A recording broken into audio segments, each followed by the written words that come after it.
حضرت حذیفہ بن یمان، سب نے یہ حدیثیں سنی تھی رسول اللہ صلی اللہ علیہ وسلم کے زندگی میں، اور بعض روایات میں آتا ہے ان کے سامنے ایک تابعی آیا، اور بعض روایات میں آتا ہے ان کے سامنے ایک صحابی آیا۔ ایک شخص نے حذیفہ بن یمان کے سامنے نماز پڑھی، نماز کا سلام پھیر کے آیا، حذیفہ کو سلام کیا۔ حذیفہ نے کہا تو نے نماز نہیں پڑھی، تو نے نماز نہیں پڑھی۔ وہ تابعی یا صحابی تھے، انہوں نے کہا یہ آپ نے کتنا عجیب فتویٰ میرے پہ لگا دیا، میں نے نماز پڑھی ہے اور آپ کہہ رہے ہیں میں نے نماز نہیں پڑھی۔ کہا تو کتنی دیر سے ایسی نماز پڑھ رہا ہے؟ کہا 40 سال گزر چکے ہیں، یہی نماز پڑھتا ہوں۔ حذیفہ بن یمان نے کہا پھر میرا فتویٰ سن لے، یہ کسی مولوی کا فتویٰ نہیں ہے، صحابی رسول کا، رازدار پیغمبر کا فتویٰ ہے۔ 40 سال میں تو نے ایک بھی نماز کو نہیں پڑھا، ایک بھی نماز کو نہیں پڑھا۔ حذیفہ، اس بندہ پریشان ہو گیا، میری نماز میں کیا حامی ہے؟ حضرت حذیفہ نے سارا واقعہ سنایا اور کہا اعتدال کی سنت کو چھوڑتا ہے، تیز تیز پڑھتا ہے، کمر سیدھی نہیں ہوتی، سر اٹھا لیتا ہے۔ یہ 40 سال خلوص نیت سے نماز پڑھنے والا اگر ایک سنت کو چھوڑ کے پڑھ رہا ہے، حذیفہ بن یمان کہہ رہے ہیں تو نے 40 سال میں ایک بھی نہیں پڑھی، اور دوسری طرف آپ نے حدیث سنی ہے۔ سبحان اللہ۔ ایک عام بندہ بھی وضو کر کے کیسے جیسے رسول اللہ نے بنایا وضو ویسے وضو کرے اور مسجد میں آئے اور 2 رکعت نماز کو ادا کرے۔ یہ 40 برس نمازیں پڑھتے رہے، ان کے اوپر حذیفہ بن یمان نے یہ حکم لگایا، اور دوسری طرف رسول اللہ کا حکم کتنا آسان ہے، صرف 2 رکعت ویسے پڑھے جیسے میں محمد صلی اللہ علیہ وسلم نے پڑھی، ایسے ہو جائے گا جیسے آج ماں کے پیٹ سے پیدا ہوا ہے۔ یہ سنت کی اہمیت ہے کہ نہیں؟ صرف 2 رکعت، صرف وضو اس طرح کرنا جیسے رسول اللہ نے کیا، انسان پاک صاف ہو جاتا ہے۔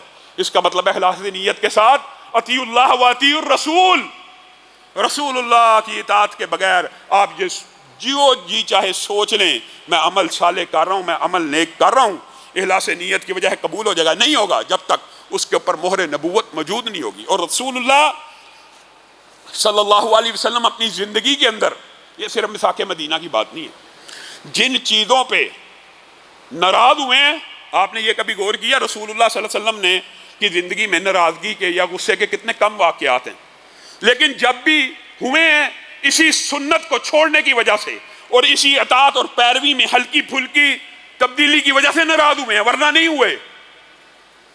حضرت عمر کتنے جلیل القدر ہیں جن کو محدث کہا گیا، محدث نہیں محدث، محدث کا مطلب یہ ہوتا ہے صاحب الہام۔ رسول اللہ صلی اللہ علیہ وسلم نے کہا سابقہ امتوں میں نبیوں کے بعد بھی کچھ لوگ ایسے ہوا کرتے ہیں جن کا ویژن اتنا کلیئر ہوتا تھا کہ جو بات کہتے تھے وہ ہو جاتی تھی۔ اگر میری امت میں کوئی ایسا ہے تو عمر ہیں، جو بات کہتے ہیں اللہ آیتیں بن کے نازل کروا دیتا ہے، آیتیں بنا کے نازل کر دیتا ہے۔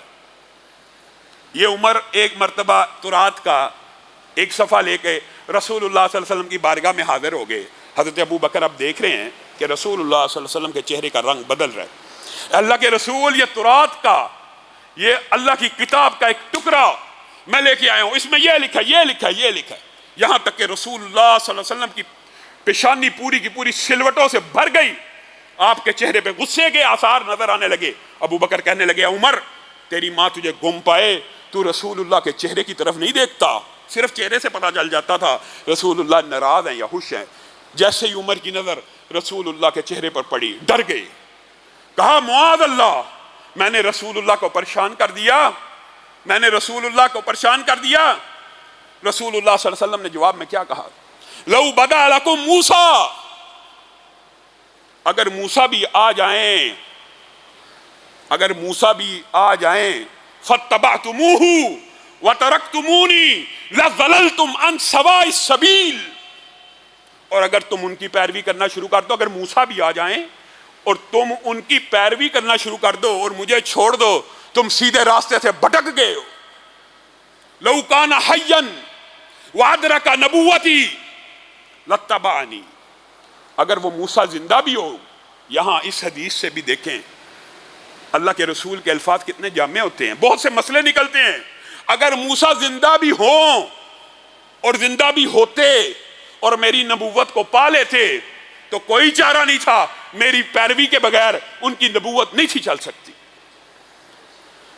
اب اس حدیث کے اندر رسول اللہ صلی اللہ علیہ وسلم بتائیے عمر کو کس چیز کا درس دے رہے ہیں؟ تورات لے کے آ رہے ہیں اور رسول اللہ صلی اللہ علیہ وسلم عام فہم الفاظ میں کیا کہہ رہے ہیں؟ اگر میرے ہوتے ہوئے تم موسیٰ کی پیروی بھی کرو گے تو تم راہ راست سے بھٹک جاؤ گے، اگر موسیٰ زندہ ہو کے بھی آ جائیں تو ان کے اوپر بھی یہ فرض ہوگا وہ میری نبوت کو مانے اور میری پیروی کریں۔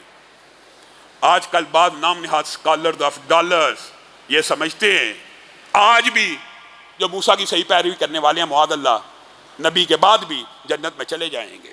ان الدین عند اللہ الاسلام، رسول اللہ کے بعد دین اللہ کو صرف اسلام قبول ہے۔ جب تک رسول اللہ کی رسالت کا اقرار نہیں ہوگا رسول اللہ کے بعد کوئی جنت میں نہیں جا سکتا، یہ اللہ کا کلیہ ہے۔ یہ ہم اسکالرز نے اس حدیث سے بہت سے مسئلے نکلتے ہیں اور محدثین نے اس حدیث کی جو تشریحیں کی ہیں آپ پڑھ کے حیران رہ جائیں۔ دوسری بات جو بعض لوگ سمجھتے ہیں انبیاء زندہ ہیں اس دنیا میں، برزخ کی زندگی کی بات نہیں ہے۔ برزخ کی زندگی میں ہر بندہ دنیا سے چلے جانے کے بعد اپنی زندگی گزار رہا ہوتا ہے۔ یہاں پہ اللہ کے رسول لو کان حیا اس حدیث میں صاف کہہ رہے ہیں کہ موسیٰ زندہ نہیں ہے، اور اگر زندہ ہوتے اور آ جاتے میری نبوت کو پاتے، میری پیروی کے بغیر کوئی چارہ کار نہیں تھا۔